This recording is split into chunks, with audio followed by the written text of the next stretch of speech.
नमस्कार दोस्तों, स्वागत है मेरे YouTube चैनल कथा कहानी में। आज मैं आप लोग के साथ सावन मास महात्म्य का पहला अध्याय शुरू कर रही हूँ। ईश्वर संत कुमार संवाद में सावन मास के महात्म्य का वर्णन शौनक बोले। हे सूत, हे सूत, हे महाभाग, हे व्यवसाय शिष्य, हे अकलमस, आपके मुख कमल से अनेक आख्यानों को सुनते हुए हम लोगों की तृप्ति नहीं होती, अपितु बार बार सुनाने की इच्छा बढ़ती जा रही है। तुला राशि में स्थित सूर्य में कार्तिक मास का महात्म्य, मकर राशि मास का महात्म्य और मेष राशि में स्थित सूर्य में वैशाख मास का महात्म्य और इसके साथ उन मासों के जो भी धर्म हैं उन्हें अपने भली भांति कह दिया। यदि आपके मत में इनसे भी अधिक महिमाएं कोई मास हो तथा भगवती प्रिय कोई धर्म हो तो आप उसे अवश्य कहिए, जिसे सुनकर कुछ अन्य सुनने की हमारी इच्छा ना हो। वक्ता को श्रद्धालु श्रोता के समक्ष कुछ भी छिपाना नहीं चाहिए। सूत जी बोले, हे मुनियों, आप सभी लोग सुने। मैं आप लोगों के वाक्य गौरव से अत्यंत संतुष्ट हूँ। आप लोगों के समक्ष मेरे लिए कुछ भी गोपनीय नहीं है। दंभ रहित होना, आस्तिकता, सठता का परित्याग, उत्तम भक्ति सुनने की इच्छा, विनम्रता, ब्राह्मणों के प्रति भक्ति प्रयणता, सुशीलता, मन की स्थिरता, पवित्रता, तप, शिवता और अनसूया, ये श्रोता के 12 गुण बताए गए हैं। ये सभी आप लोगों में विद्यमान हैं। अतः मैं आप लोगों पर प्रसन्न होकर उस तत्व का वर्णन करता हूँ। एक समय प्रतिभाशाली संत कुमार ने धर्म को जानने की इच्छा से परम भक्ति से युक्त होकर विनम्रतापूर्वक ईश्वर भगवान शिव से पूछा। संत कुमार बोले, योगियों के द्वारा आराधनीय चरण कमल वाले हे देव में महाभाग, हमने आपसे अनेक व्रतों तथा बहुत प्रकार के धर्मों का श्रवण किया है, फिर भी हम लोगों के मन में सुनने की अभिलाषा है। 12 मासों में जो मास सबसे श्रेष्ठ, आपकी अत्यंत प्रीति कराने वाला, सभी कर्मों की सिद्धि देने वाला हो और अन्य मास में किया गया कर्म यदि इस मास में किया जाए तो वह अनंत फल प्रदान कराने वाला हो। हे देव, उस मास को बताने की कृपा कीजिए। साथ ही लोकानुग्रह की कामना से उस मास के सभी धर्मों का भी वर्णन कीजिए। ईश्वर बोले, हे संत कुमार, मैं अत्यंत गोपनीय भी आपको बताऊंगा। हे सुव्रत, हे विधिनंद, मैं आपकी सौनेच्छा तथा भक्ति से प्रसन्न हूँ। 12 मासों में सावन मास मुझे अत्यंत प्रिय है। इसका महात्म्य सुनने योग्य है, अतः इसे सावन कहा गया है। इस मास में सावन नक्षत्र युक्त पूर्णिमा होती है, इस कारण से भी इसे सावन कहा गया है।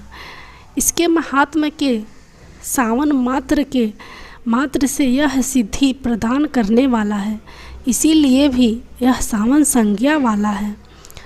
निर्मलता गुण के कारण यह आकाश से सदृश है, इसलिए नाभा कहा गया है। इस सावन मास के धर्मों की गणना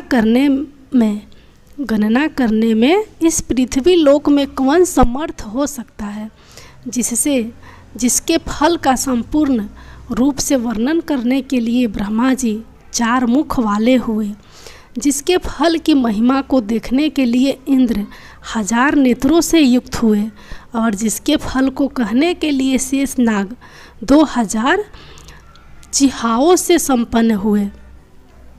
अधिक कहने से क्या प्रयोजन, इसके महात्म्य को देखने और कहने में कोई भी समर्थ नहीं है। हे मुने, अन्य मास इसकी एक कला को भी प्राप्त होते हैं। यह सभी व्रतों तथा धर्मों से युक्त है। इस महीने में एक भी दिन ऐसा नहीं है जो व्रत से रहित दिखाई देता हो। इस माह में प्रायः सभी तिथियां व्रत युक्त है। इसके महात्म्य के संदर्भ में मैंने जो कहा है वह केवल प्रशंसा मात्र नहीं है। अर्थों, जिज्ञासुओं, भक्तों, अर्थ की कामना करने वाले, मोक्ष की अभिलाषा रखने वाले और अपने अपने अभीष्ट की आकांक्षा रखने वाले चारों प्रकार के लोगों, ब्रह्मचर्य, गृहस्थ, वानप्रस्थ, संन्यास आश्रम वाले को इस सावन मास में व्रतानुष्ठान करना चाहिए। संत कुमार बोले, हे भगवान, हे सत्तम, आपने जो कहा कि इस मास में सभी दिन एवं तिथियां व्रत रहित नहीं हैं, तो आप उन्हें मुझे बताएं। किस तिथि में और किस दिन में कौन सा व्रत होता है, उस व्रत का अधिकारी कौन है, उस व्रत का फल क्या है, किस किस ने उस व्रत को किया, उसके उद्यापन की विधि क्या है, प्रधान पूजन कहाँ हो और जागरण करने की क्या विधि है, उसका देवता कौन है, उस देवता की पूजा कहाँ होनी चाहिए, पूजन सामग्री क्या क्या होनी चाहिए और किस व्रत का कौन सा समय होना चाहिए। हे प्रभु, वह सब आप मुझे बताएं।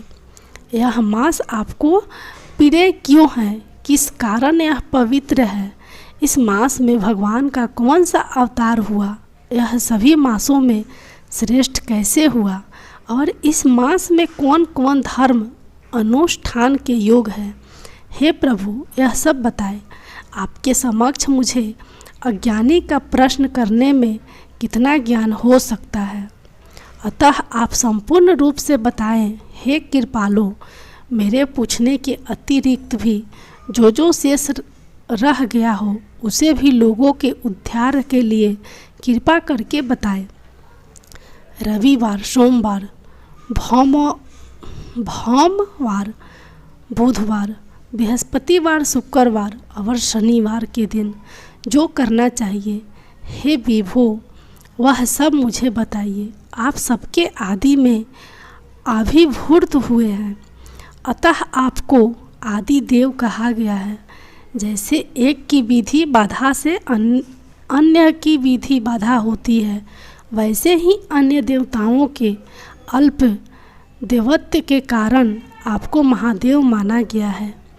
तीनों देवताओं के निवास स्थान पीपल वृक्ष में सबसे ऊपर आपकी स्थिति है। कल्याण रूप होने के कारण आप शिव हैं और पाप समूह को हरने के कारण आप हर है। आपके आदि देव होने में आपका शुक्ल वर्ण प्रणाम है, क्योंकि प्रकृति में शुक्ल वर्ण ही प्रधान है, अन्य वर्ण विकृत है। आप कपूर के समान गौर वर्ण के हैं, अतः आप आदि देव हैं। गणपति के अधिष्ठान रूप 4 दल वाले मूलाधार नामक चक्र से, ब्रह्मा जी के अधिष्ठान रूप 6 दल वाले स्वाधिष्ठान नामक चक्र से और विष्णु के अधिष्ठान रूप 10 दल वाले मणिपुर नामक चक्र से भी ऊपर आपके अधिष्ठित होने के कारण आप ब्रह्मा तथा विष्णु के ऊपर स्थित है। यह आपकी प्रधानता को व्यक्त करता है। हे देव, एकमात्र आपकी ही पूजा से पंचायत तन पूजा हो जाती है। जो कि दूसरे देवता की पूजा से किसी भी तरह संभव नहीं है। आप स्वयं शिव है। आपकी बाई जांघ पर शक्ति स्वरूपा दुर्गा, दाहिनी जांघ पर गणपति, आपके नेत्र में सूर्य तथा हृदय में भक्तराज भगवान श्री हरि विराजमान हैं। अन्य के ब्रह्मा रूप होने तथा रास के विष्णु रूप होने और आपके उसका भोक्ता होने के कारण, हे ईशान, आपके श्रेष्ठत्व में किसे संदेह हो सकता है। आपको विरक्ति की शिक्षा देने हेतु आप शमशान में तथा पर्वत पर निवास करते हैं। पुरुष सूक्त में उतामिर्तेसानो इस मंत्र के द्वारा प्रतिपादन के योग है। ऐसा महर्षियों ने कहा। जगत का संहार करने वाले हलाहल को गले में किसने धारण किया। महाप्रलय की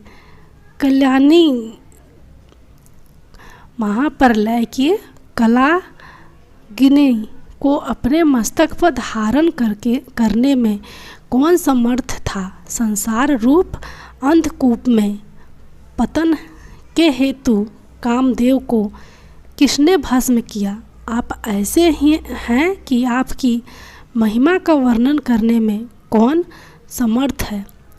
एक तुच्छ प्राणी में करोड़ों जन्मों में भी आपको प्रभाव का वर्णन नहीं कर सकता।